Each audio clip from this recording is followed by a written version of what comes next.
Buenas, siguiendo con nuestro ciclo de programas Política y Gerencia, vamos hoy a conversar con uno de nuestro equipo, de este grupo, con el doctor Edwin Zambrano, porque es la persona que está más cerca de los acontecimientos para conversar sobre la situación que en estos momentos eh, tiene en vela al pueblo venezolano, en especial a los familiares de los presos políticos, para que nos dé una idea de qué es lo que está sucediendo, cuál es el panorama, qué es lo que se está pensando y qué es lo que se rumora, qué es lo que se está comentando en Venezuela sobre el tema. Buenas noches, doctor Edwin Zambrano.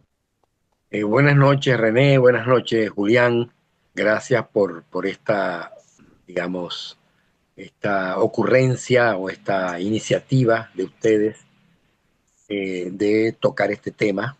Bueno, yo que soy parte del equipo, pero que conozco pues la situación que está ocurriendo, ¿no? Efectivamente, ha habido un proceso de prisioneros políticos de al menos desde hace unos 12 o 13 años, muy intenso. Antes también ha habido presos políticos, antes de esos 12 o 13 años, pero en los últimos 12 o 13 años, estamos hablando desde el año 13 en adelante, hemos tenido pues una recurrencia bastante alta de personas que han sido encarceladas por participar en gestas democráticas, en acciones, iniciativas democráticas como manifestaciones, ejercicios de protesta popular o participación en partidos políticos que no le gustan al gobierno o al régimen,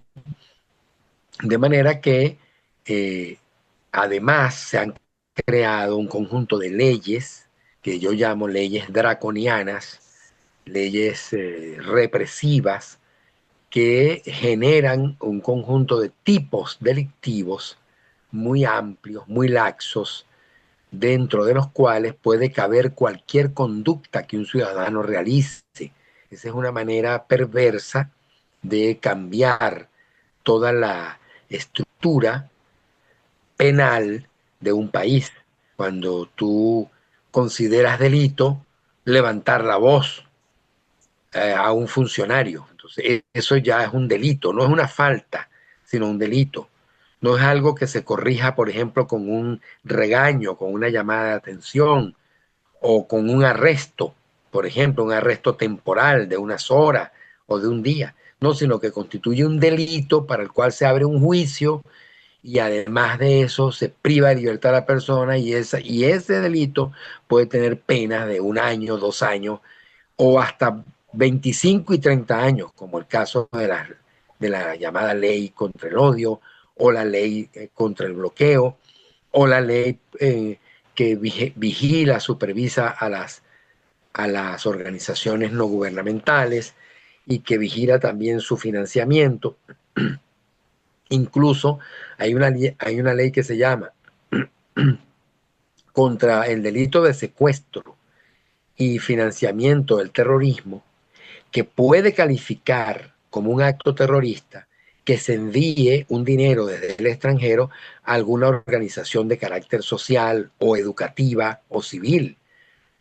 Por decirte algo, un instituto que se dedica a la enseñanza, a la formación, capacitación de ciudadanos, por ejemplo, con algún tipo de temática específica, por ejemplo, en materia laboral o en materia religiosa, incluso. Y entonces eso se tipifica como un delito, un financiamiento desde afuera.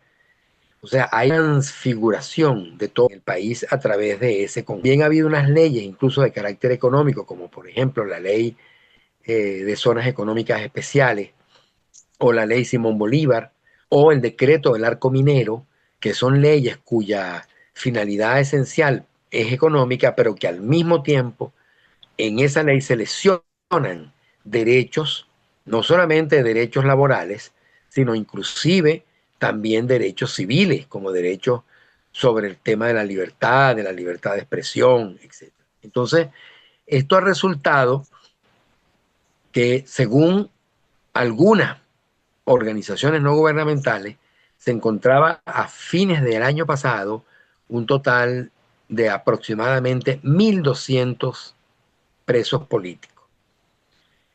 O sea, personas presas sin un motivo específico del Código Penal, sino motivos eh, propios de estas leyes dictadas especialmente para reprimir.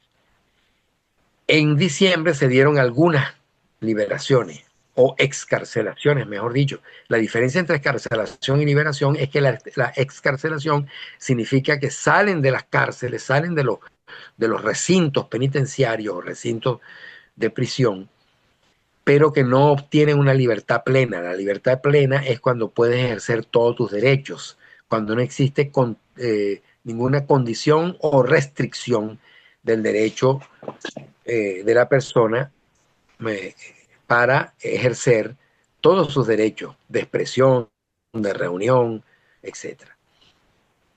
De esos 1.200, se liberaron alrededor de unos 80 o 100. Se había prometido 200 que se iban a liberar en los últimos meses del año pasado, pero solamente se liberaron unos 100. Pero ahora, después del 8 de enero, y tal vez asociado al tema de la captura de Maduro, se produce un anuncio unilateral por parte de el gobierno, los restos del gobierno de facto, así los llamo yo, que ellos dicen que van a liberar a muchos presos políticos. Y hablaron de 400 presos, de 800 presos políticos. Ahorita están hablando de 900. Yo acabo de oír a Diosdado Cabello en una alocución, una de esas ruedas de prensa que ellos dan para que los propios periodistas de ellos le hagan preguntas. Él dice que habían 897 y que ahora con la nueva prisión que hicieron contra Juan Pablo Guanipa hay 896 liberados. Esto es falso. Esto es totalmente falso. De acuerdo con el conteo que se ha venido haciendo por parte de organismos especializados como el Foro Penal o como el Comité por la Libertad de los Luchadores Sociales o como el Provea o como la ONG Acceso a la Justicia o el CLIPBE, que es el Comité por la Libertad de los Presos Políticos de Venezuela, estos señalan que entre 350 y 400, más o menos 390 y algo, son los que efectivamente se han excarcelado, que no liberado. O sea que es mucho menos de la mitad de lo que ellos dicen. De modo que ahí hay una manipulación con la información para generar confusión, desinformación, es decir, una gran opacidad. No hacen listas de las personas que van a liberar, sino que dicen liberaremos, pero no hacen listas de los que van a liberar, ni categorías, ni hacen una calificación de los delitos. Por ejemplo, vamos a liberar a todos los que estén encausados por delitos de odio establecidos en la ley contra el odio. Eso no lo hacen, sino que dicen vamos a liberar un grupo. Es decir, una opacidad, así como manejan el presupuesto, como manejan los datos de económicos del país, como manejan los datos penitenciarios y de delincuencia, de violencia, etcétera, así totalmente opacos, porque ustedes saben que desde hace mucho tiempo no hay cuentas nacionales y el funcionamiento de la unidad de estadísticas en el país no funciona en materia laboral, en materia económica, etcétera. Asimismo manejan esto. Y ahora se ha dado la situación gravísima de que después que se ha liberado a Juan Pablo Guanipa, junto con otros 43 presos, en el día de ayer se liberaron unos 43 presos, entre ellos Juan Pablo Guanipa y otros como Dignora Hernández, por ejemplo, como Catarina Ramos, como María Oropesa, como Jesús Armas, digamos Luis Omasa, Freddy Superlano, el abogado Perskin Rocha y otros, ¿no? Eduardo Torres, un colega abogado muy destacado en la defensa de los derechos humanos. Digo, en estos últimos tiempos, Carlos Julio Rojas, el periodista, pues se atrapa a Juan Pablo Guanipa, un grupo de unos 10 individuos en 3 vehículos que no presentan credenciales, que no se identifican cuando están obligados, de acuerdo con el de la Constitución, a identificarse. Los funcionarios que practiquen detenciones están obligados a identificarse plenamente. Eso lo dice el artículo 44. Ellos no se identifican.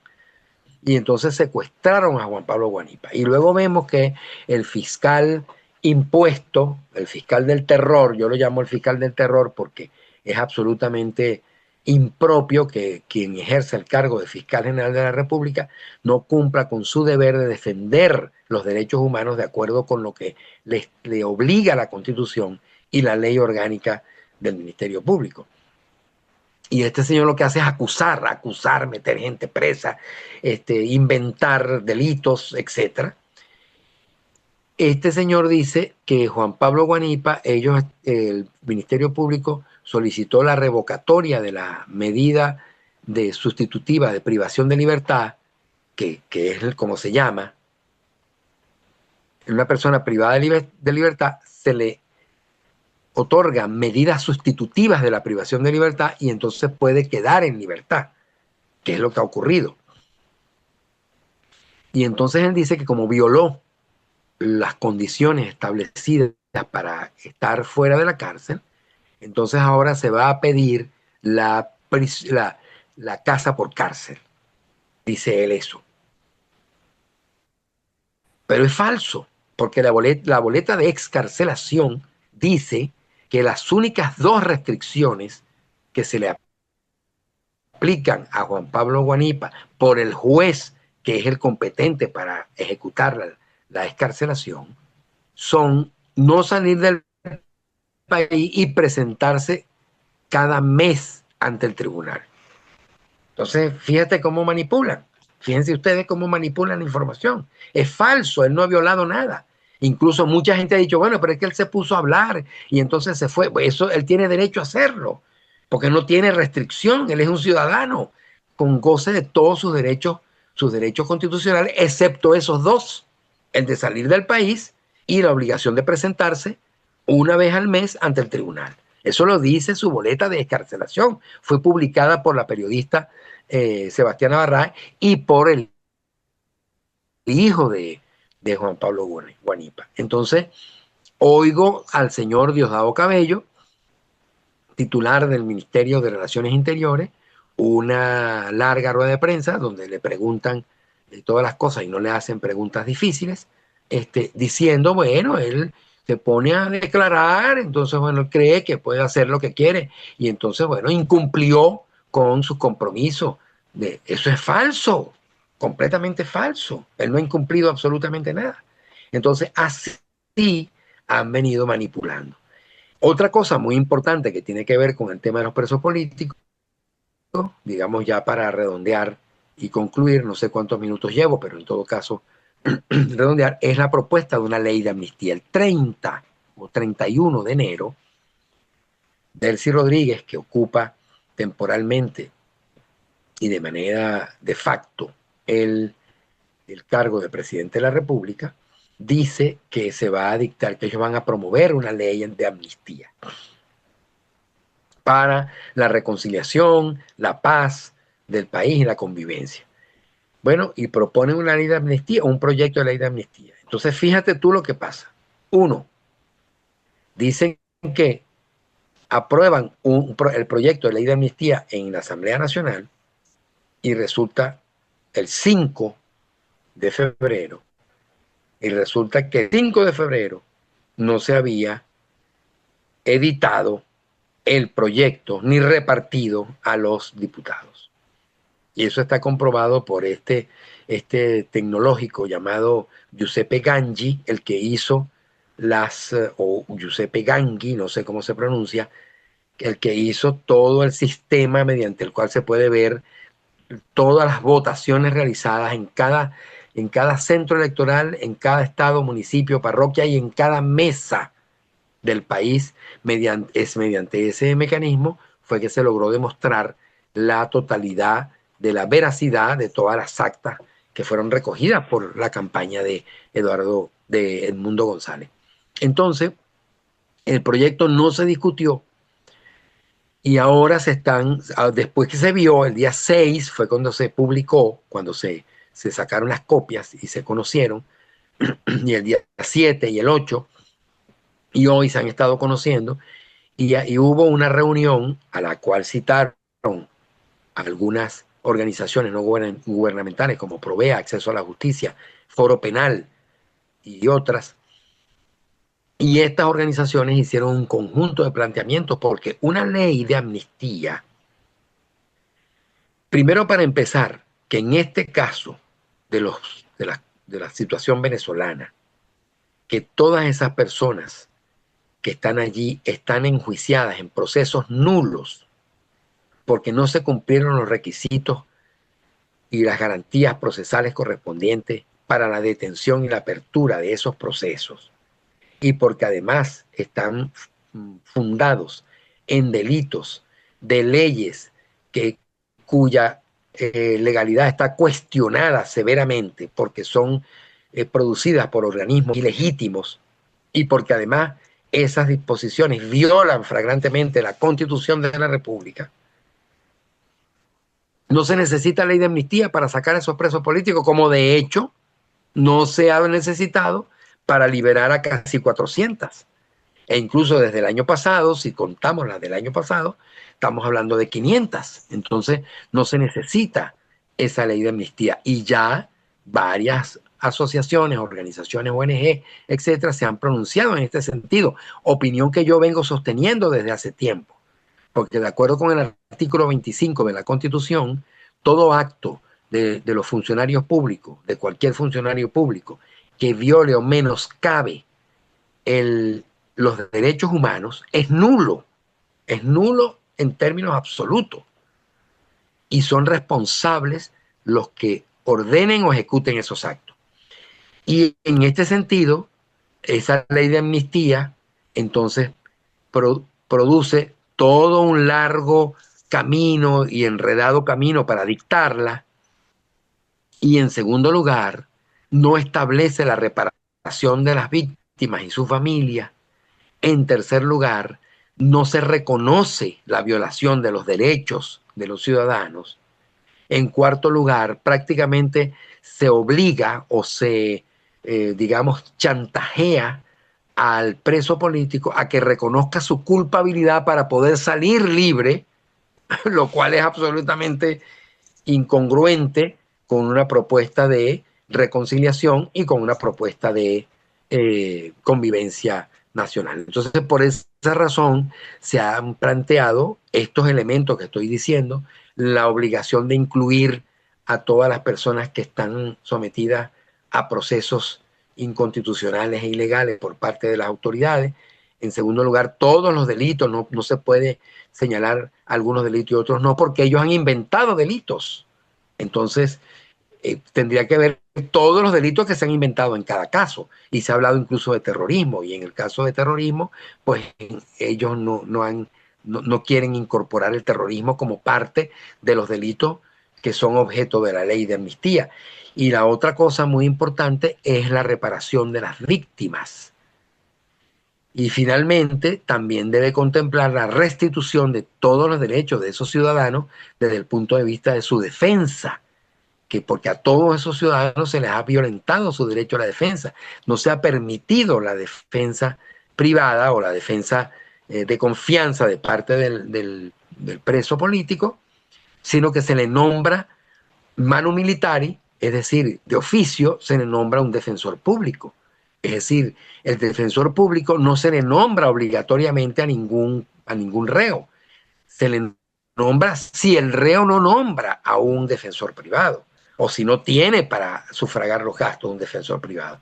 Entonces, estos elementos tienen que ser, corregidos para que esa ley eh, pueda salir, digamos, respondiendo a las necesidades que tenemos. Pero finalmente, el planteamiento que vienen haciendo los familiares de las víctimas, que tienen varios años de lucha en jornadas muy, muy abnegadas y muy sacrificadas, y que desde el 3 de enero, o específicamente desde la mañana del 4 de enero, se apostaron en los centros de detención ante las amenazas que hizo Diosdado Cabello y que hizo Maduro, no sé si ustedes lo recuerdan, de que si se atacaba el territorio venezolano iban a pagar los presos políticos, y sabemos dónde están ustedes, los vamos a perseguir a todos ustedes y ya verán lo que le pasarán. Cabello y Maduro lo dijeron.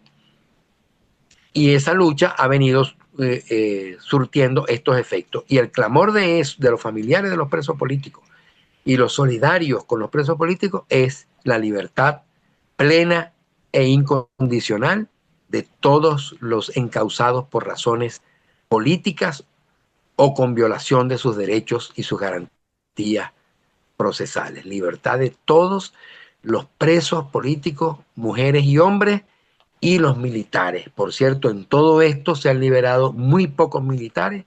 Hoy dijo Sebastián Navarrete que se habían liberado 7 militares nada más, y hay más de 190 militares que están presos. Otra cosa importante para finalizar, pues esto tiene muchas cosas, es que han aparecido cerca de 300 presos políticos que no estaban en listas, y que mediante las investigaciones que se han realizado las distintas organizaciones han aparecido esos 300 presos políticos que los familiares han denunciado, porque no habían denunciado antes por temor al daño que le pudieran infringir al preso político. Bueno, esa sería pues esta mi intervención, compañero Julián, compañero René, sobre este tema, que es un tema complejo y pues más o menos largo. Discúlpenme si me extendí.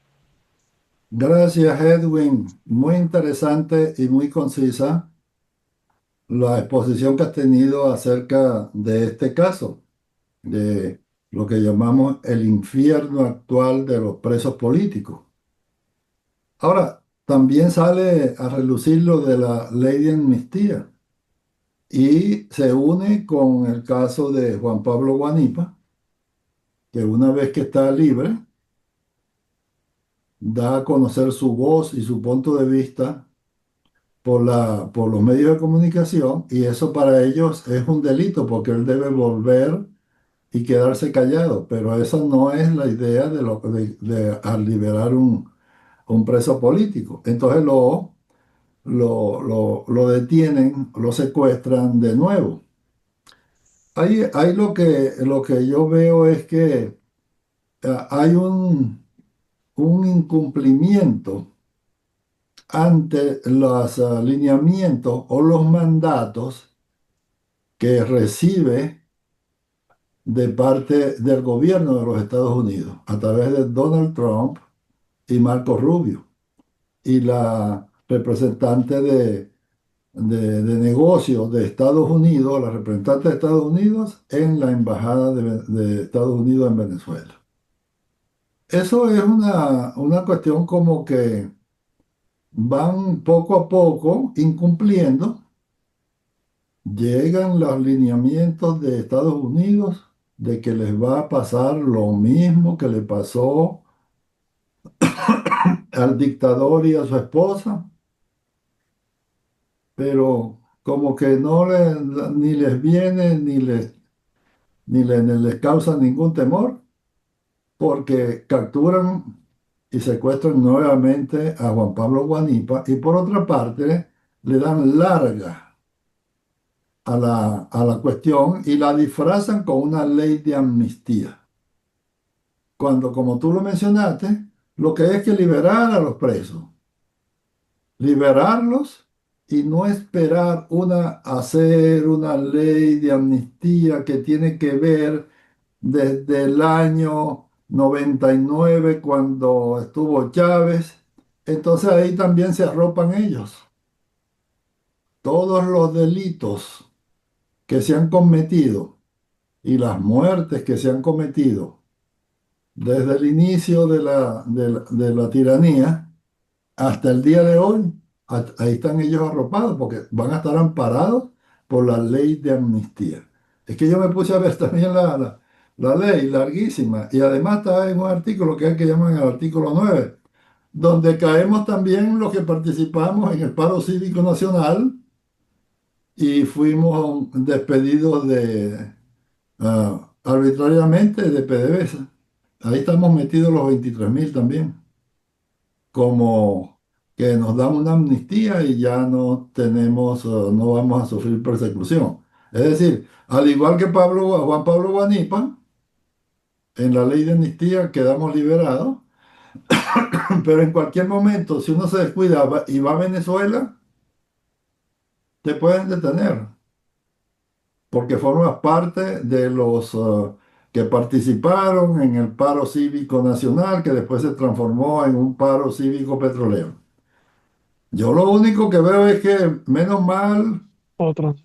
que estamos ante la presencia de un líder mundial que es diferente a todos los otros líderes, que no se va con palabras bonitas y con discursos, sino que dice directamente, tanto él, tanto Trump, como Marco Rubio, que si no cumplen los lineamientos que han sido recibidos, tanto Daisy como Jorge, como todos los otros representantes del chavismo, van a recibir ah, acciones similares. Y para otra cuestión, añaden que no van a ser ya capturas a través de una extracción, que no, sino que lo van a, ¿cómo es que dicen la palabra que lo nombran mucho los militares cuando hay A dar de baja. una, A dar de baja. a dar de baja? Sí. Entonces, eso es lo que yo veo, que es como esta gente está tan penetrada en sus fechorías, tanto amparados por su ideología y tanto amparados por la fuerza que todavía tienen, entonces incumplen en forma parcial con la orden que se les ha dado de liberar a los presos políticos y con la orden que le han dado de no hostigar a los que ya vas liberando, cuando debió haber sido toda una liberación masiva. Entonces hay cosas muy, muy difíciles acá y yo espero y tengo la convicción de que, aunque va a ser con retraso, pero sí se va a lograr que esta gente queden ya puestos a un lado, cumplan con sus penas que tienen asignadas por los delitos cometidos en esos 27 años y por fin Venezuela pueda enrumbarse por el camino de la democracia. ¿Qué opinan de este punto que he manejado? Bueno, Julián, a mí me parece que efectivamente, aun cuando, mm, digamos, nosotros somos un país soberano, la situación de desastre, de destrucción de toda la institucionalidad y los poderes públicos, de la capacidad del Estado de poder sostener, digamos, la ley que han hecho ellos y en la cual han prácticamente destruido al Estado venezolano. Bueno, es así, es decir, lo que tú dices es cierto, porque existe pues una especie de vigilancia de parte del gobierno de los Estados Unidos en relación con cuál debe ser el respeto acerca de los derechos ciudadanos que deben tener quienes han quedado allí, quienes han quedado, digamos, ocupando esos cargos. Y por otra parte, yo le agrego que el pueblo venezolano, la ciudadanía, ha venido reactivándose con la salida de Juan Pablo Guanipa se produjo una manifestación popular absolutamente espontánea, porque no se sabía que Guanipa iba a salir, no se sabía cuándo iba a salir, ni nada de eso, ni cómo, porque fíjate tú que a Perkin Rocha lo sueltan, pero lo llevan directo para su casa, y a Superlano, Freddy Superlano, lo sueltan también, pero lo llevan hasta Barinas, es decir, va unas 2 patrullas y lo llevan hasta Barinas, y entonces lo llevan para su casa. Así hubiera ocurrido también con Guanipa, y lo llevan para Maracaibo. No se sabía, sin embargo, la salida de Guanipa, su video que hizo saliendo del sitio de reclusión, posteriormente declaraciones que dio a determinados periodistas, etcétera, produjo una concentración en una plaza allá no recuerdo dónde es que fue la concentración, creo que fue en la urbanización El Paraíso, y de allí, bueno, se van al Helicoide. Entonces hay una gran cantidad de motorizados democráticos, gente que participó en las campañas electorales, etcétera, y una gran cantidad de gente que se fueron a acompañar a los familiares de los presos políticos que están en el Helicoide. No fueron con ninguna finalidad violenta, no fueron violentando ningún tipo de normas ni de reglas, ni amenazaron a los guardias, ni intentaron entrar al Helicoide, nada de eso, sino que simplemente fueron en un acto de solidaridad y de acompañamiento con los familiares de los presos que están allí, y lo cual implica una demostración de una especie de recuperación de la voluntad de lucha de los venezolanos.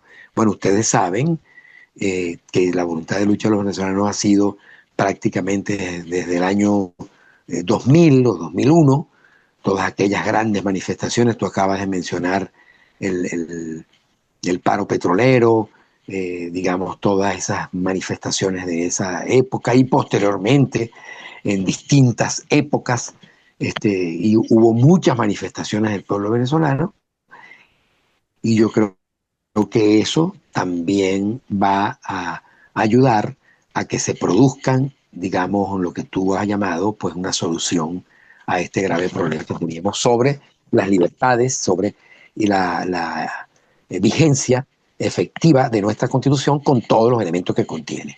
Gracias por la pregunta. Gracias a ti, porque está bien clara tu reflexión, Edwin.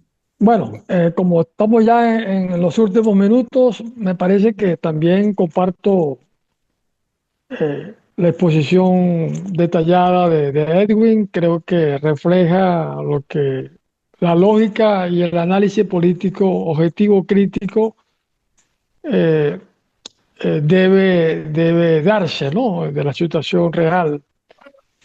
Yo lo que pudiera agregar, porque se ha hablado bastante del tema, es que ninguna transición de estas características, y muy particular la de Venezuela, no puede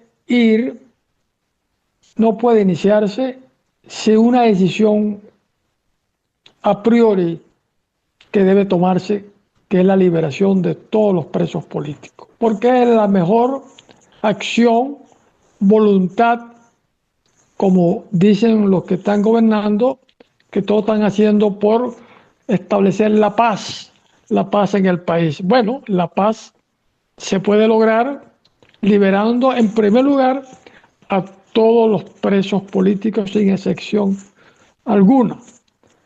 Entonces, ese debe ser el comienzo de la transición. Sin embargo, la cosa va por escala y no se termina de concretar esa decisión. Esperamos y aspiramos que se rectifique y que muy pronto esos 2000 presos que están allí, y no nos olvidemos no solo de los militares, Edwin, de los policías que tienen unos cuantos años también encanados por defender la seguridad de los ciudadanos en aquel entonces. Sí, sí, bueno, te corrijo, a lo mejor fue eh, digamos, la cifra son 1.200, ¿no? Ya los 2.000, aquellos 2.300 o 400 que se produjeron en los meses de agosto y septiembre del 2024, eso en estos 2 años, pues, o año y medio, casi 2 años, se han venido liberando una cantidad de ellos, ¿no? Y se ha llevado la cuenta y actualmente hay alrededor de unos 900 presos políticos aún, ¿no? Hay algunas cifras que los sitúan en 700, pero como han aparecido nuevos, porque en vista de la situación ha aparecido varias familias que dicen yo tengo un hijo, yo tengo 2 hijos, tengo un familiar, etcétera, y entonces el foro penal, el Comité por la Liberación de los Luchadores Sociales, el Comité por la Liberación de los Presos Políticos, PROVEA, etcétera, Acceso a la Justicia, han venido documentando eso, han venido incorporando. Hay varias personas que incluso yo he recibido algunas llamadas en relación con unas 3 o 4 personas que son presos políticos que no se han registrado, o sea, no aparecen registrados. Y yo estoy haciendo algunas gestiones en relación con eso. Pero Sí, efectivamente, como tú... Adelante. no, que hoy estaba leyendo, oyéndome unas declaraciones del licenciado Oscar Murillo, justamente de lo que estaba hablando, que ha aparecido una lista que no estaba registrada por ningún lado como presos políticos. Sí, porque eso, los familiares muchas veces no quieren que se sepa que están presos por varias razones.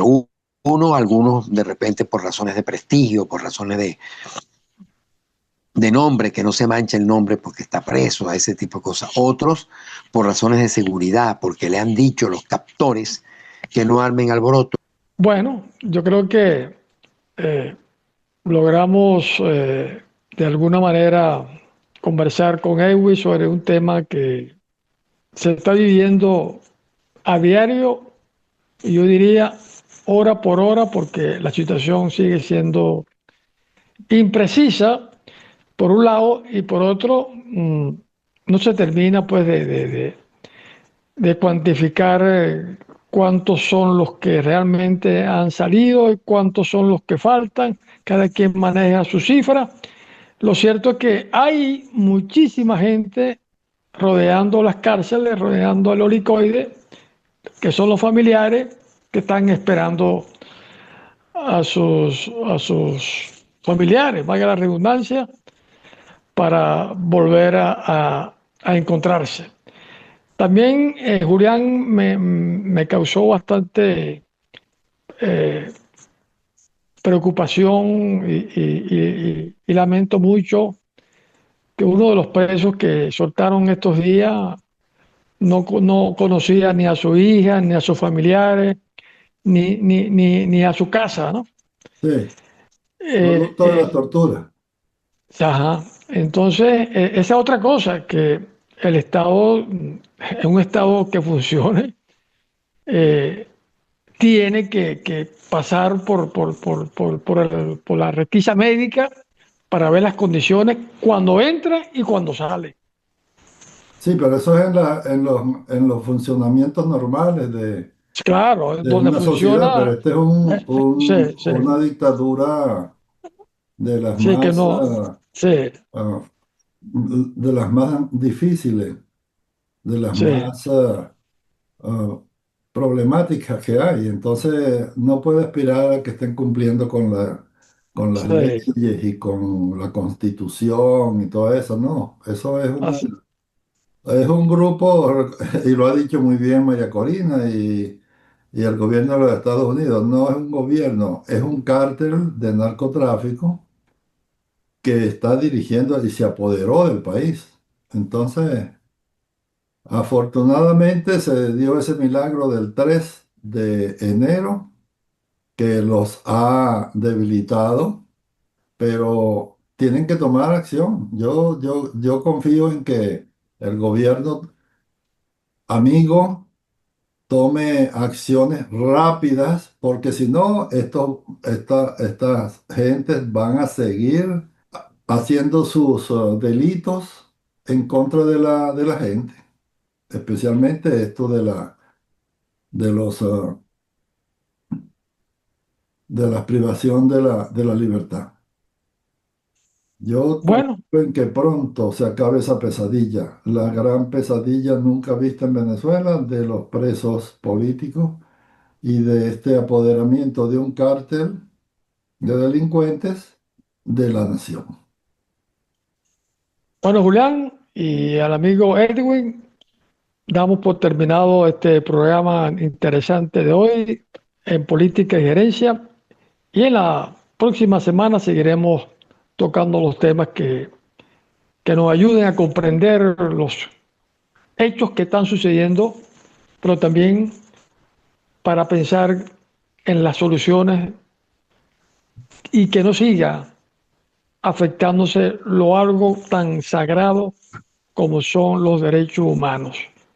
Llegamos a este mundo libre y debemos morir libres de conciencia, de acción, de pensamiento.